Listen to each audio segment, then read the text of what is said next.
Всем ку! Вам тоже всю жизнь казалось, что поднос еды в условном Макдональдсе — это корыто, в котором буквально лежит дешевый корм, чтобы набить свою кишку? Ведь кто в здравом, ясном, чистом уме пойдет добровольно жрать котлетки, сделанные из отходов и пропитанные специями, а-ля тот же глутамат натрия? Да-да, может он и безвреден, но дело в том, что он хорошо маскирует шлак, низкое качество и дешевизну продукта. Если вы возьмете фарш или сами сделаете этот фарш дома, без жира, жиром, результат всегда будет один. Ваша котлета не будет похожа на котлету из ближайшей фастфуд-тошниловки. Результаты частого или постоянного питания в фастфудах нам тоже всем известны. Сколько раз уже об этом все успели пошутить. Но ведь, как говорится, в каждой шутке есть доля правды. Фастфуд-хавчик из забегаловок вроде бургерных королей или вкус очка не только вредный, а он реально вредный, но еще и невкусный.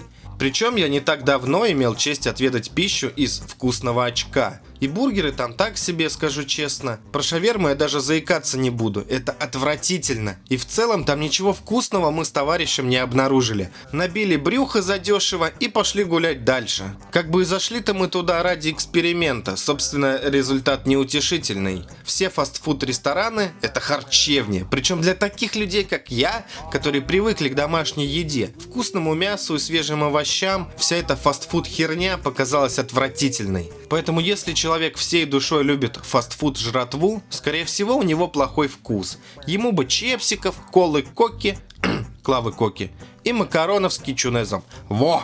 И если у вас есть дети, которые так питаются, срочно откиньте свою лень и начните готовить вкусную домашнятину. Покажите детям, какие бывают супы, или как можно вкусно приготовить различные крупы. В конце концов, если хочется вкусненького, еще никто не отменял блины с икрой, с имитированной икрой. Потому что, если хотите знать, настоящая дорогая икра, она невкусная. Это сплошное разочарование.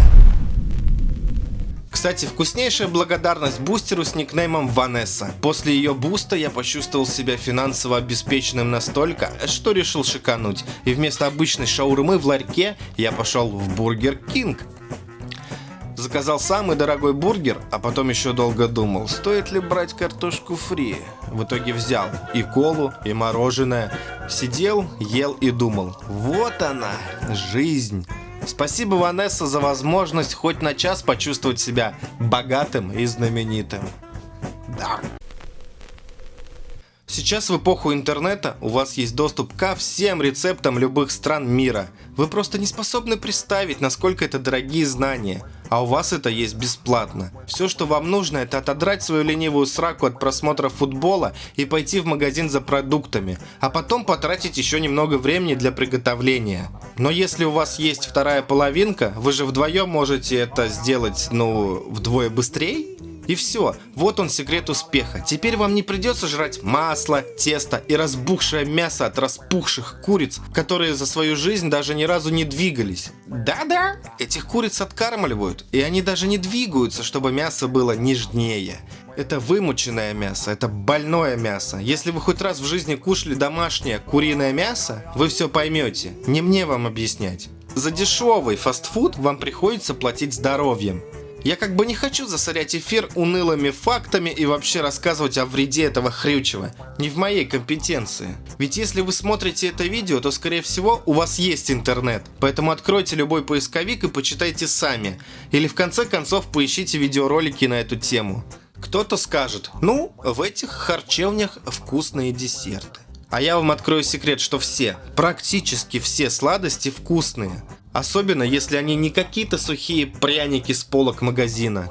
Если есть десерты в холодильниках, как, например, пирожные, то они тоже будут вкусными. Не только потому, что сахар каждому человеку кажется вкусным, но и потому, что так устроен кондитерский мир. Как бы невкусных сладких десертов практически не существует. Ну и, конечно, все эти акции и игрушки для детей – замануха, которую не понимают только сами дети. Во-первых, акции в тошниловках на постоянном уровне, хотя человеку кажется, что именно сегодня он попал на акцию. Ему повезло, и поэтому он закажет побольше. Ведь именно сегодня двойной чизбургер дешевле, чем будет завтра. А во-вторых, вам самим-то нравятся эти дешевые нищебродские игрушки из Хэппи Милов? Или как там этот комбикорм называется? И в-третьих, кто не согласится, что даже реклама у этих тошниловок идиотская? Непонятно вообще, на какую целевую аудиторию ее снимают. Еще, кстати, кола-кока. Это тоже пойло в ведре. Ведь, судя по лайфхакам, этим напитком вообще можно ржавчину отмывать от ванной. Опять же, тупо жидкий сахар, смешанный с химозой. Я вот честно, искренне не понимаю, почему людям так нравится кола. И, ребят, не путаем фастфуд и стритфуд.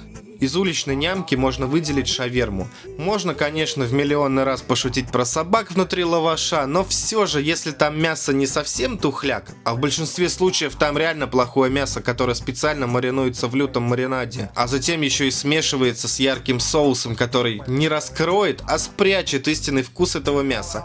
Да-да. Но в целом, мясо, овощи, немного лаваша, ну и соус для смазки.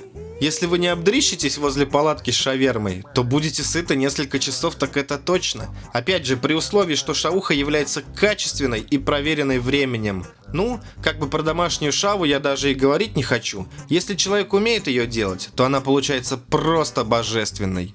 Кушайте вкусно, кушайте полезно. Потому что полезная еда, она бывает очень вкусной. В вашей голове ПП еда — это небось гречка без соли, кусок мяса вареного и брокколи. Конечно, это даже смешно, хоть это и реально ПП. В общем, включайте мозг, проявляйте фантазию, в конце концов просто гуглите рецепты для правильного питания, и будет вам счастье. Ну или просто научитесь готовить и вкушайте домашнюю нямку. Ладно, короче, мне надоело. ББ.